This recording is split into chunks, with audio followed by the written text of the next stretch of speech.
మిత్రులందరికీ నమస్కారం ఫ్రెండ్స్. ఈ వీడియోలో మనం డిఎస్సికి సంబంధించి పబ్లిష్ అయిన అన్ని ముఖ్యమైన వార్తా న్యూస్ పేపర్ల న్యూస్ గురించి మెయిన్గా కవర్ చేద్దాం. డిఎస్సి జిల్లాకు ఒకే పేపర్లో నిర్వహించాలి. తెలంగాణలో ఏ విధంగా ఒక జిల్లాకి ఒకే డిస్ట్రిక్ట్లో డిఎస్సికి సంబంధించిన పరీక్ష నిర్వహించి ఎటువంటి నార్మలైజేషన్ విధానానికి అవకాశం లేకుండా, ఎటువంటి న్యాయ వివాదాలకు తావు లేకుండా పోస్టుల భర్తీ చేశారో అదే తరహాలో ఒకే జిల్లాకి ఒకే పేపర్లో పరీక్ష నిర్వహించాలని చెప్పేసి మంత్రి లోకేష్కు డిఓఎఫ్ఐ లేఖ అంటూ కూడా మనకి ఇన్ఫర్మేషన్లో రావడం జరిగింది. ఉపాధ్యాయ పోస్టుల భర్తీకి సంబంధించి డిఎస్సి పరీక్షను ఒక జిల్లాకు ఒకే పేపర్ విధానంలో నిర్వహించాలని డిఓఎఫ్ఐ రాష్ట్ర కమిటీ కోరింది. ఈ మేరకు విద్యాశాఖ మంత్రి నారా లోకేష్కు ఆ సంఘం అధ్యక్షతన కార్యదర్శులు లేఖ అయితే రాశారు. ఎటువంటి అవినీతికి తావు లేకుండా అందరికీ సమన్యాయం జరగాలంటే జిల్లాకు ఒకే పేపర్ విధానం తీసుకురావాలని కోరారు. నార్మలైజేషన్ వల్ల డిఎస్సి అభ్యర్థులు భయాందోళనలకు గందరగోళానికి గురవుతున్నారని తెలిపారు. తక్షణమే స్పందించి ఒకే జిల్లా ఒకే పేపర్ అంశంపై విద్యాశాఖ మంత్రి నారా లోకేష్ గారు స్పందించవలసిన అవసరం అయితే ఉంది. గతంలో మాత్రం తెలంగాణ మాదిరిగానే ఒక జిల్లాకి ఒకే పేపర్ విధానంలో డిఎస్సి ఏ విధంగా నిర్వహించారో మనకి కూడా అదే విధానాన్ని అమలు చేస్తామన్న విద్యాశాఖ మంత్రి తీరా ఇప్పుడు చూస్తే దీని గురించి కనీసం స్పందించని పరిస్థితి. ఒకే జిల్లా ఒకే పేపర్ అంశంపై తక్షణమే స్పందించవలసిన అవసరం అయితే ఉంది. అభ్యర్థులకు వయోపరిమితిని 47 ఏళ్లకు పెంచాలని డిమాండ్ చేస్తున్నారు. తెలంగాణలో ఓసీ అభ్యర్థులకి ఏజ్ లిమిట్ని 46 సంవత్సరాలకి పొడిగిస్తూ ఉత్తర్వులను అయితే జారీ చేశారు. ఇది ప్రభుత్వ అధికారుల చేతి పనే కాబట్టి ఇక్కడ 47 సంవత్సరాలకి పొడిగించి ఉత్తర్వులను అయితే జారీ చేయవలసిన అవసరం అయితే ఉంది. వీళ్ళ లేట్ కారణంగానే 7 సంవత్సరాల డిఎస్సి నోటిఫికేషన్ అనేది విడుదల కాలేదు. అందువల్ల వయోపరిమితిని 47 సంవత్సరాలకి పెంచాలని కోరుతున్నారు. ప్రిపరేషన్ కోసం నోటిఫికేషన్ విడుదల నుంచి పరీక్షలకి మధ్య 90 రోజుల సమయాన్ని ఇవ్వాలని కోరారు. నోటిఫికేషన్ విడుదల నుంచి పరీక్షలకి మధ్య ప్రిపరేషన్కి సంబంధించి 90 రోజుల అంశానికి సంబంధించి ఎక్స్ వేదికగా లోకేష్ గారికి కూడా మీరు తెలియజేసే అవకాశం అయితే ఉంటుంది. చాలామంది ఈ అంశం గురించి కూడా చెప్పండి సార్ అని చెప్పేసి అడుగుతున్నారు. ట్విట్టర్ని ప్రస్తుతం ఎక్స్ అని చెప్పేసి పిలవడం జరుగుతుంది కదా. ట్విట్టర్ ఎక్స్ ఏదైతే ఉందో దీనిలో మీకు రామ్ రమేష్ ప్రొడక్షన్ అని చెప్పేసి సెర్చ్ చేసినా కానీ మనం అక్కడ పెట్టిన ఒక ట్వీట్ అయితే రావడం జరుగుతుంది. ఆ ట్వీట్ని రీట్వీట్ చేసే అవకాశం అయితే ఉంటుంది. దాని గురించి కూడా మాట్లాడదాం. దరఖాస్తు చేసుకునే సమయంలో వచ్చే సాంకేతిక సమస్యల పరిష్కారానికి కృషి చేయాలని తెలిపారు. ఇది మనకి ఆన్లైన్ దరఖాస్తు చేసేటప్పుడు రకరకాల సమస్యలు, ఇక్కడ అకాడమిక్ ఇయర్కి సంబంధించి 2024 ఇయర్ చూపించకపోవడం, ఎవరైతే 4 ఇయర్స్ ఇంటిగ్రేటెడ్ బిఎడ్ కోర్స్ చేశారో వీళ్ళకి సంబంధించిన మెథడాలజీస్ ఇక్కడ అప్డేట్ కాకపోవడం, ఈ విధంగా రకరకాల సాంకేతిక సమస్యలు అయితే ఉన్నాయి. స్కూల్ ఎడ్యుకేషన్ అధికారులు, ఆంధ్రప్రదేశ్ పాఠశాల విద్యాశాఖ అధికారులు అభ్యర్థులకి రకరకాల సాంకేతిక సమస్యలు అయితే ఉన్నాయి. ఏపీ డిఎస్సి అఫీషియల్ వెబ్సైట్లో ఏవైతే హెల్ప్ లైన్ నెంబర్స్ ఉన్నాయో వాటిని సక్రమంగా వర్క్ అయ్యే విధంగా చూడవలసిన అవసరం అయితే ఉంది. ప్రతి ప్రశ్నకి కూడా మీరు ఆన్సర్ చేయాలి. హెల్ప్ లైన్ నెంబర్స్ అనేవి 24 అవర్స్ వర్క్ అయ్యే విధంగా చూడండి. ఎందుకంటే అభ్యర్థులకి రకరకాల డౌట్స్ అయితే వస్తూ ఉన్నాయి. అన్నీ కూడా మీరే క్లారిఫై చేయవలసిన అవసరం అయితే ఉంది. ఇక డిఎస్సికి సంబంధించి అప్లై చేసిన బిఎడ్ అభ్యర్థులకు సంబంధించి కొన్ని విచిత్రమైన డౌట్స్ కూడా వస్తున్నాయి. సరే, ఇక్కడ పీజీటీ పక్కన ఎల్ ఉంది, ఎస్ఏ పక్కన ఎల్ ఉంది, ఎస్ఏ పక్కన ఎన్ఎల్ ఉంది. ఇదేంటి కథ అని చెప్పేసి అడుగుతున్నారు. ఎన్ఎల్ అంటే నాన్ లోకల్ అని చెప్పేసి కంగారు పడుతున్నారు. ఎవరు కూడా కంగారు పడవలసిన అవసరం అయితే లేదు. మీరు ఏ జిల్లాకి సంబంధించి అప్లై చేశారో ఆ జిల్లాకి సంబంధించి మాత్రమే అప్లై అవుతుంది. ఇక్కడ ఎన్ఎల్ అంటే నాన్ లోకల్ ప్లస్ లోకల్. ఇక్కడ మనకి నోటిఫికేషన్లో క్లారిటీగా చూడండి. ఉదాహరణకి కర్నూలు జిల్లా తీసుకుంటే కర్నూలు జిల్లాలో ఫర్ ఎగ్జాంపుల్ ఇక్కడ ఎస్జిటి పోస్టులు చూద్దాం. ఎస్జిటి పోస్టులకు సంబంధించి మీకు చూపిస్తున్నాను చూడండి.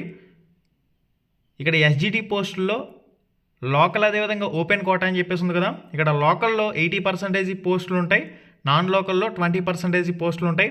సొంత జిల్లాకి పోటీ పడే అభ్యర్థులకు సంబంధించి లోకల్లో ఉన్న 80% పోస్టులకి, నాన్ లోకల్లో ఉన్న 20% పోస్టులకి, మొత్తం 100% పోస్టులకు కూడా ఎలిజిబిలిటీ అయితే ఉంటుంది.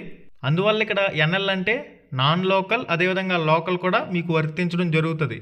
ఇక ఏవైతే జోన్ల వారీగా ఉన్న పోస్టులు ఉన్నాయో టీజీటీకి సంబంధించి, పీజీటీకి సంబంధించి, ప్రిన్సిపల్కి సంబంధించి వీటికి సంబంధించి స్టేట్ వైడ్ కాంపిటీషన్ అయితే ఉంటుంది కాబట్టి అవి జోన్ల కింద డివైడ్ చేసి పోస్టుల భర్తీ అయితే జరుగుతుంది. ఓకే, పోస్ట్ పక్కన ఎన్ఎల్ వస్తుందని చెప్పేసి మీరు కంగారు పడవలసిన అవసరం అయితే లేదు. మీ సొంత జిల్లాలోనే లోకల్ అదేవిధంగా నాన్ లోకల్ 2 కేటగిరీలు కూడా ఉంటాయి. ఒకవేళ మొత్తం మీరు మీ సొంత జిల్లా కాకుండా ఏదైనా పక్క జిల్లాకి అప్లై చేశారంటే ఇక్కడ ఓన్లీ ఓపెన్ కోటాలో ఉన్న 20% పోస్టులకి మాత్రమే మీరు ఎలిజిబుల్ అవుతారు. ఇక్కడ 13 జిల్లాలకు సంబంధించి కూడా రాష్ట్ర పీడిఎఫ్లపై ఆల్రెడీ వీడియో చేయడం జరిగింది.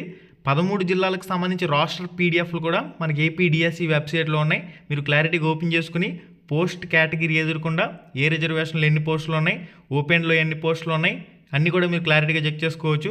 ఓపెన్లో ఉన్న పోస్టులకు అందరూ పోటీ పడతారు. రిజర్వేషన్లో ఉన్న పోస్టులకు సంబంధించి రిజర్వేషన్ క్యాండిడేట్లు మాత్రమే పోటీ పడే అవకాశం అయితే ఉంటుంది. ఇక 13 జిల్లాలకు సంబంధించి కూడా రోస్టర్ పాయింట్లకు సంబంధించిన కంప్లీట్ వీడియో మన ఛానల్లో ఉంది, ఒకసారి చెక్ చేయండి.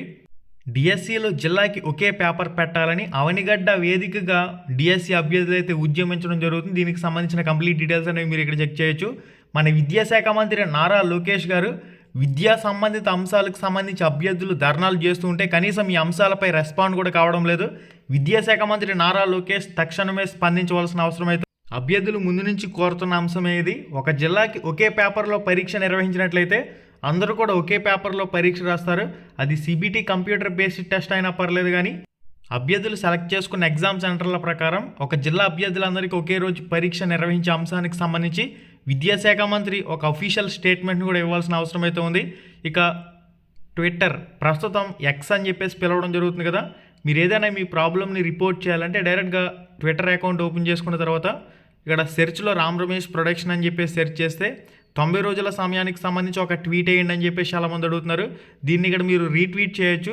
ఇక్కడ కామెంట్స్ అదేవిధంగా రీట్వీట్ ఆప్షన్ ఉంది. కామెంట్ ఆప్షన్లో మీరు క్లారిటీగా మీ అభిప్రాయాన్ని అయితే కామెంట్ చేయండి, అదేవిధంగా రీట్వీట్ చేయండి.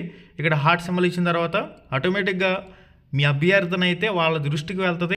ఒకే జిల్లా ఒకే పేపర్ పరీక్ష పెట్టాలని చెప్పేసి, ఏజ్ లిమిట్ 47 సంవత్సరాలకి పొడిగించాలని చెప్పేసి, అదేవిధంగా నోటిఫికేషన్కి పరీక్షలకి మధ్య 90 రోజుల సమయం ఇవ్వాలని చెప్పేసి, ఈ విధంగా అనేక రకాలుగా ప్రభుత్వ అధికారుల దృష్టికి తీసుకువెళ్తున్నప్పటికీ ప్రభుత్వం నుంచి మాత్రం ఎటువంటి అఫీషియల్ రెస్పాన్స్ అయితే లేదు. ఈ విషయాన్ని అభ్యర్థులు అందరూ కూడా గమనించాలి. ఇచ్చిన షెడ్యూల్ ప్రకారం పరీక్షలకి కూడా అందరూ సిద్ధంగా ఉండవలసిన అవసరం అయితే ఉంది. మళ్ళీ తీరా ఉన్న సమయం కాస్త పోయినట్లయితే తీవ్రంగా ఇబ్బంది పడే అవకాశం అయితే ఉంటుంది. కాబట్టి ప్రభుత్వం నుంచి అయితే మాత్రం ఎటువంటి అఫీషియల్ రెస్పాన్స్ లేదు. ప్రభుత్వం అయితే చాలా మౌనంగా ఉంది. దీనిపై ఎటువంటి అప్డేట్ వచ్చినా కానీ మీకు అయితే తెలియచేయడం జరుగుతుంది. కానీ ఉన్న సమయాన్ని మాత్రం ఎట్టి పరిస్థితుల్లో వృధా చేయకండి. ఉన్న సమయాన్ని అయితే సద్వినియోగం చేసుకోండి. ఉపాధ్యాయ బదిలీలకు కోర్టు చిక్కులు అంటే ఒక ఆర్టికల్, దీనికి సంబంధించిన కంప్లీట్ కథ అంతా కూడా మీరు ఇక్కడ చెక్ చేయొచ్చు.